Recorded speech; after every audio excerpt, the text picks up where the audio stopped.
कल की डेट में मैंने आपको 1 से लेकर 40 तक क्वेश्चन बताया था जो कि डीसी जनरेटर चैप्टर से था। और आज हम स्टार्ट करने वाले हैं क्वेश्चन नंबर 51 से। तो पिछली वीडियो आपने नहीं देखा है तो इस वीडियो के डिस्क्रिप्शन बॉक्स में आपको लिंक मिल जाएगा, वहां से भी आप पिछली वीडियो देख सकते हैं। तो चलिए आज का क्वेश्चन स्टार्ट करते हैं और ध्यान रखिएगा, ये जो क्वेश्चन है आईटी सेकेंड ईयर के छात्रों के लिए, जो छात्र आईटी सेकेंड ईयर का सीबीटी एग्जाम देने वाले हैं। तो चलिए क्वेश्चन यहाँ पर स्टार्ट करते हैं 91 से।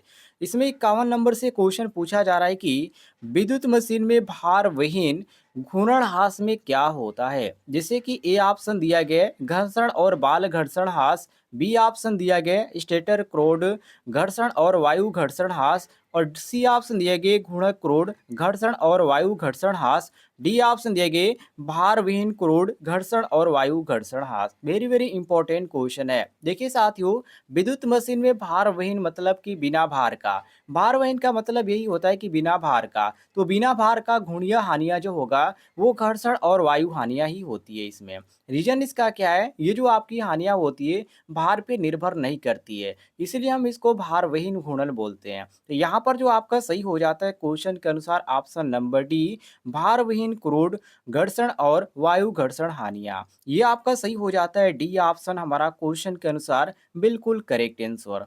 आगे बढ़ते हैं अगले क्वेश्चन को देखिए।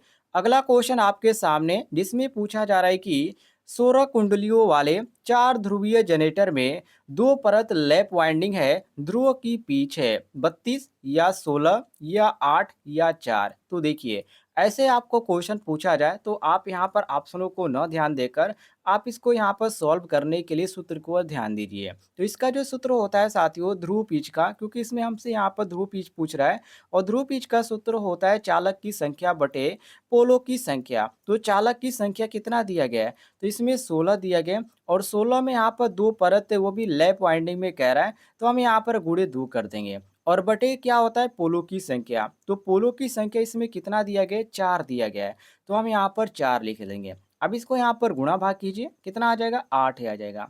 अब यहाँ पर साथियों 8 जो हमारा ऑप्शन में दिया गया है वो हमारा सी ऑप्शन दिया गया है, तो सी ऑप्शन हमारा क्वेश्चन के अनुसार करेक्ट आंसर हो जाएगा। अगले क्वेश्चन को और आते हैं।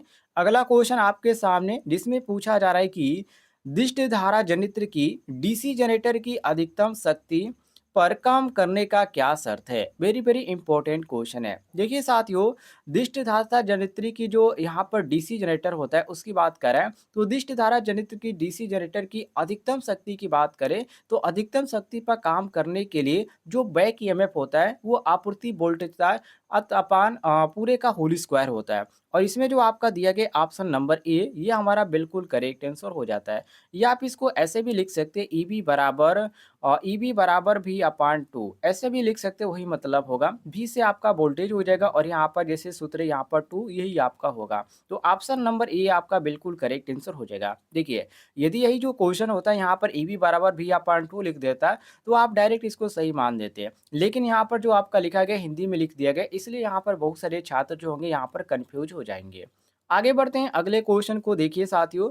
अगला क्वेश्चन आपके सामने जिसमें पूछा जा रहा है कि डीसी मशीन में बलागुण किसके अनुपाती होता है, फ्लक्स के या आर्मेचर धारा के, या फ्लक्स और आर्मेचर धारा दोनों के, या इनमें से कोई नहीं। तो साथियों, डीसी मशीन में बलागुण फ्लक्स और जो आर्मेचर धारा होता है ये दोनों पर निर्भर करता है, इसीलिए इसको लिखा जाता है टी बराबर के फाई आई ए। ये आपका हो जाता है, मतलब कि जब किसी धारावाही चालक को विद्युत क्षेत्र में रखा जाता है तो उस पर एक बल कार्य करता है, और इसी को हम क्या बोलते हैं, बलागुण कहते हैं।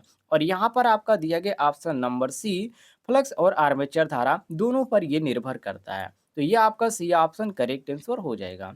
आगे बढ़ते हैं अगले क्वेश्चन को देखिए। अगला क्वेश्चन आपके सामने जिसमें पूछा जा रहा है कि डीसी मशीन के लिए शंट प्रतिरोध और आर्मेचर प्रतिरोध के मान क्या होते हैं। वेरी वेरी इंपॉर्टेंट क्वेश्चन है। देखिए साथियों, डीसी मशीन के लिए शंट प्रतिरोध का मान उच्च और आर्मेचर प्रतिरोध का जो मान होता है वो न्यून होता है। रीजन इसका क्या है? रीजन ये है कि शंट प्रतिरोध जो होता है, सॉरी शंट जो कुंडलन होता है वो पतले तार का होता है और इसमें वर्तनों की संख्या जो होती है वो अधिक होती है, जिससे उसका जो प्रतिरोध होता है वो अधिक हो जाता है। तो इसीलिए हम यहाँ पर मारेंगे ऑप्शन नंबर बी। ये बिल्कुल करेक्ट आंसर हमारा हो जाता है, उच्च और न्यून। और ऑप्शन में आपको बहुत सारे उच्च और यहाँ पर न्यून और न्यून और न्यून और उच्च दिया गया है, लेकिन क्रम से आप जाएंगे तो पहले उच्च होगा उसके बाद न्यून होगा। ये आपका बी ऑप्शन बिल्कुल करेक्ट आंसर हो जाएगा।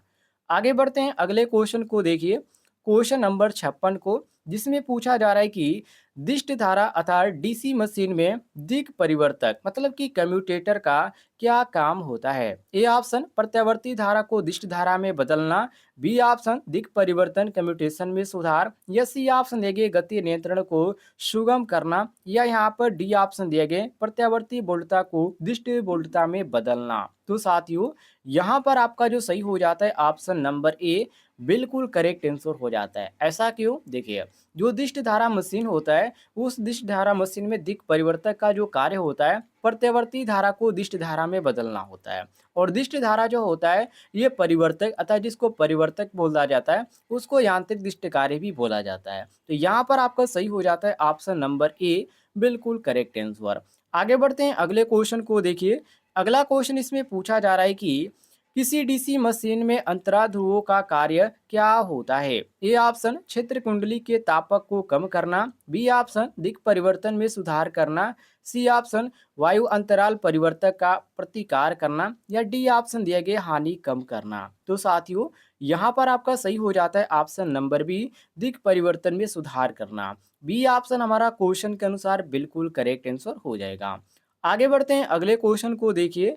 अगला क्वेश्चन आपके सामने, जिसमें पूछा जा रहा है कि अस्थाई चुंबक उत्तेजन को और क्या कहा जाता है? मतलब कि अस्थाई चुंबक को उत्तेजन को तो हम यहाँ पर अस्थाई चुंबक के नाम से जानते हैं, लेकिन इसको और किस नाम से जाना जाता है? संट उत्तेजन के नाम से, या श्रेणी उत्तेजन के नाम से, या पृथक उत्तेजन के नाम से, या यौगिक उत्तेजन के नाम से? तो साथियों, ये आपका इंपॉर्टेंट क्वेश्चन है, इसको आप रट लीजिएगा। अस्थाई चुंबक उत्तेजन को हम पृथक उत्तेजन भी कहते हैं, लेकिन इसमें जो चुंबकीय कुंडली होती है उसको पृथक डीसी स्रोत से उत्तेजित किया जाता है। और इसमें आपका सी दिया गया है बिल्कुल करेक्ट आंसर, पृथक उत्तेजन। सी ऑप्शन आपका क्वेश्चन के अनुसार करेक्ट आंसर हो जाएगा।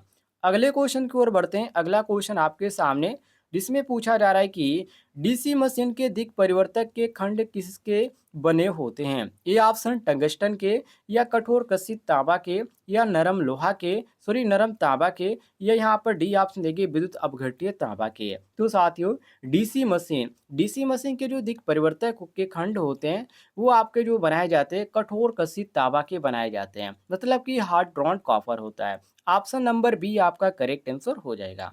आगे बढ़ते हैं, अगले क्वेश्चन को देखिए, जिसमें साथियों पूछा जा रहा है कि मशीन का आर्मेचर किससे बना होता है? मृदु इस्पात से, या सिलिकॉन इस्पात से, या स्टेनलेस स्टील से, या कच्चा लोहा से? तो डीसी मशीन का आर्मेचर जो होता है सिलिकॉन स्टील का बना होता है। रीजन इसका क्या है सिलिकॉन स्टील का बनाने का? तो सिलिकॉन स्टील का इसलिए यहाँ पर बनाया जाता है क्योंकि इसका जो यहाँ पर पारगम्यता होता है वो अधिक होता है, और जो हिस्टैरिसीस हानि होती है उसके कारण काफ़ी कम होती है, तो ये हमको लाभ मिलता है। तो ऑप्शन नंबर बी हमारा बिल्कुल करेक्ट आंसर यहाँ पर हो जाता है। उम्मीद है आपको जानकारी पसंद आई होगी, तो इस वीडियो पर लाइक कीजिएगा और चैनल पे नए होंगे तो चैनल को भी सब्सक्राइब कर लीजिएगा।